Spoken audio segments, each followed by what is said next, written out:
हाँ जी, question number 23 देखिए house property का। इस क्वेश्चन में लिखा हुआ है mister X is the owner of a big house whose municipal valuation is 36,000 per annum. ये 23 वाला कराना है जिसकी म्युनिसिपल वैल्यू 36,000 रुपीज है। इसका 1/3 portion of the house is let out to a tenant, जिसका 1/3 लेट आउट कर रखा है टेनेंट को 1600 रुपए पर मंथ पर रेसिडेंशियल पर्पस के लिए, और रिमेनिंग 2/3 पोर्शन जो है सेल्फ ऑक्युपाइड है। ठीक है, कंस्ट्रक्शन स्टार्ट हुआ है जून 2019 में और कंप्लीट हुआ है नवंबर 2021 में। म्युनिसिपल टैक्स 3600 रुपए, इंश्योरेंस प्रीमियम से हम कुछ करते नहीं है, प्रॉपर्टी टैक्स का हम कुछ करते नहीं है। आगे लिखा है mister X had taken a loan of 50,000 on 1 July 2019 for the construction of the house. The loan has not been yet paid back and the interest is 12,000 per annum is payable on it. During the previous year, he received 8,000 rupees from an old tenant as an arrear of rent. This amount was allowed as a deduction in the past year as unrealized rent. Compute his income from house property for the assessment year 24-25। House property की बात कर रहा है, इसका 1/3 portion let out है। 1/3 portion let out है तो सबसे पहले हम 1/3 पोर्शन की बात करेंगे। 1/3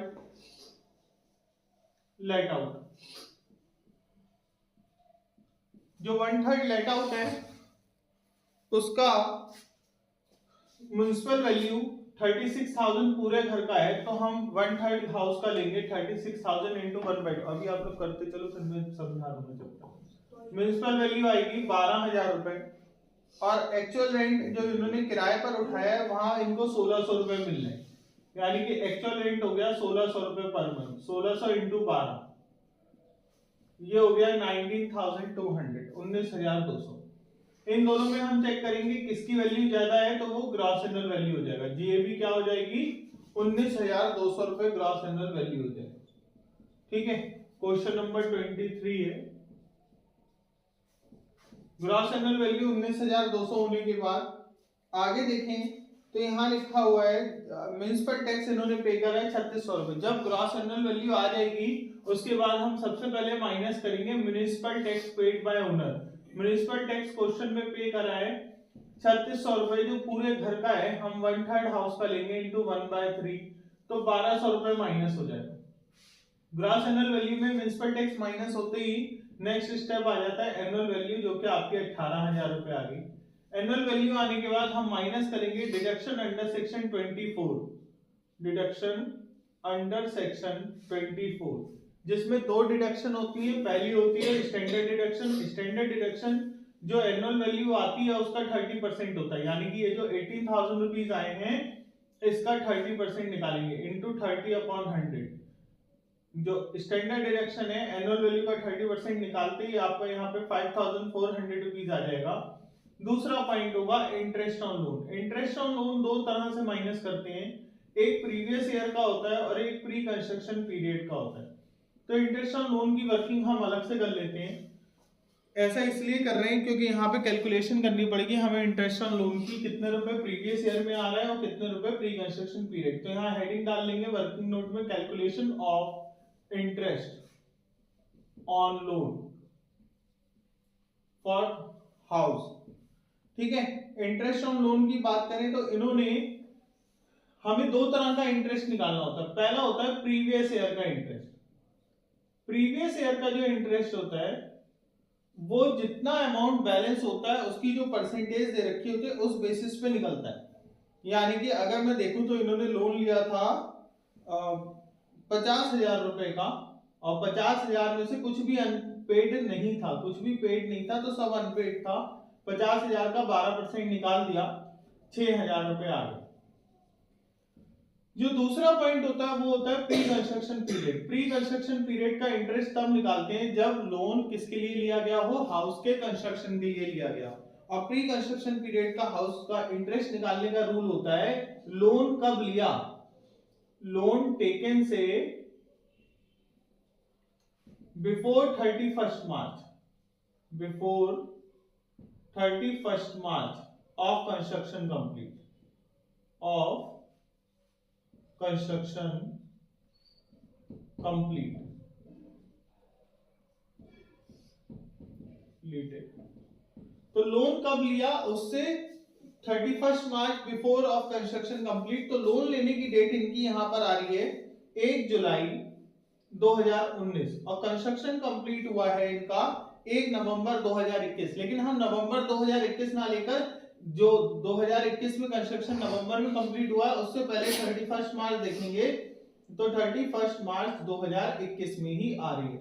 यानी कि यहाँ पे जुलाई 2019 से लेके नवंबर 2021 तक का नहीं, मार्च 2021 तक का इंटरेस्ट कैलकुलेट करेंगे। ठीक है, तो यहाँ पे इसको दो पार्ट में डिवाइड कर देते हैं इस टाइम पीरियड को। पहला हो गया 1/7/2019 से लेकर 31 मार्च 2019 तक का, सॉरी 31 मार्च 2020 तक का। और दूसरा टाइम पीरियड हो गया 1 अप्रैल 2021 से लेकर 31 मार्च 2021 तक का। अगर यहाँ पे टाइम पीरियड की बात करें तो यहाँ पे जुलाई, अगस्त, सितंबर, अक्टूबर, नवंबर, दिसंबर, जनवरी, फरवरी, मार्च, यहाँ पे 9 मंथ आ रहे हैं, यहाँ पे 9 मंथ्स आ रहे हैं और नेक्स्ट में 12 मंथ आ रहे हैं। पूरा साल है 12 मंथ। जब पार्ट में मंथ दे रखे हैं तो पूरा मंथ में कैलकुलेट करेंगे। यहाँ पे 12 मंथ आ रहे हैं। टोटल मंथ्स हो गए 21 मंथ। ठीक है, 12 9 21 महीने हो गए। 21 महीने का अब हम इंटरेस्ट कैलकुलेट करेंगे और प्री कंस्ट्रक्शन पीरियड का रूल होता है कि जो भी इंटरेस्ट आता है उसका 1/5 पार्ट लिया जाता है। तो हमने 50,000 का लोन लिया, 50,000 का 12% पे लोन लिया, 12% इंटू 21 महीने का लोन अपॉन 12 और इंटू जो भी इंटरेस्ट आया उसका 1/5, ये रूल होता है। जो भी इंटरेस्ट आता है प्री कंस्ट्रक्शन पीरियड का उसका 1/5 हम निकालते हैं।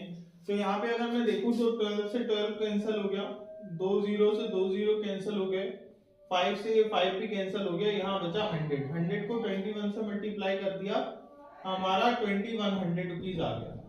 ठीक है,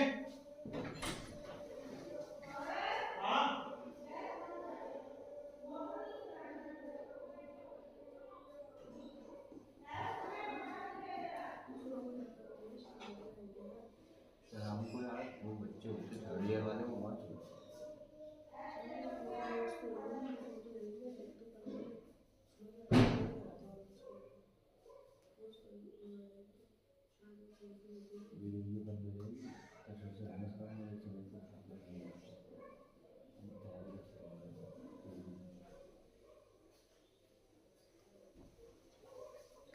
हाँ जी। तो ये 2100 रुपए प्री कंस्ट्रक्शन पीरियड के आ गया। प्री कंस्ट्रक्शन पीरियड का टोटल इंटरेस्ट 2100 रुपए आ गया। अगर मैं इसके टोटल की बात करूं तो टोटल इंटरेस्ट जो है हमारा 6000 और 2100 मिला के 8100 रुपए आ गया। देखो, इंटरेस्ट ऑन लोन हमने कैलकुलेट करा, प्रीवियस ईयर का इंटरेस्ट कैलकुलेट कर लिया, 6000 रुपए आया। प्री कंस्ट्रक्शन पीरियड का इंटरेस्ट कैलकुलेट करा, जो टाइम पीरियड था कंस्ट्रक्शन पीरियड का। लोन लेने से before 31 March of construction complete हमने टाइम पीरियड को कैलकुलेट करा, 21 मंथ्स आए। 21 मंथ्स को हमने कैलकुलेट करा तो 21 मंथ का जो भी इंटरेस्ट आया उसका 1/5 पार्ट लिया 2100 रुपए और टोटल इंटरेस्ट का अमाउंट 8100 रुपए हो गया। अब इंटरेस्ट ऑन लोन में 8100 रुपए लिखेंगे, लेकिन ये तो पूरे घर का इंटरेस्ट है। हम क्या करेंगे, 1/3 पोर्शन लेट आउट है, इसका 1/3 कर देंगे। ठीक है, तो 1/3 करेंगे तो ये 2700 रुपीज आए। अब 18,000 रुपए जो हमारी एनुअल वैल्यू आई थी उसमें स्टैंडर्ड डिडक्शन और इंटरेस्ट ऑन लोन को जोड़ के माइनस कर देंगे, तो यहाँ पे 8,100 रुपीज दोनों का सम आ जाएगा। इसको माइनस करेंगे 18,000 में से बचेगा 9,900। ये हमारी इनकम आ रही है लेट आउट पोर्शन की। इनकम कौन सा पोर्शन की आई, लेट आउट, जो हमने किराए पर उठा रखा है। लेट आउट पोर्शन की इनकम आ गई। लेट आउट पोर्शन की इनकम आने के बाद अब हमारे पास पूरे घर में खाली 1/3 लेट आउट था। अब हम 2/3 हाउस का निकालेंगे जो कि सेल्फ ऑक्युपाइड है। सेल्फ ऑक्युपाइड, जो सेल्फ ऑक्युपाइड हाउस है उसका हम एनुअल वैल्यू निल मानते हैं। उसमें हमारी कोई भी इनकम नहीं होती। जिस घर में हम खुद रह रहे हैं, खुद को रेंट थोड़ी देंगे, तो उसकी इनकम नहीं, निल होती है। इसमें खाली एक ही डिडक्शन होती है, that is interest on loan. और इंटरेस्ट ऑन लोन की भी डिडक्शन की लिमिट होती है, दो लिमिट होती है।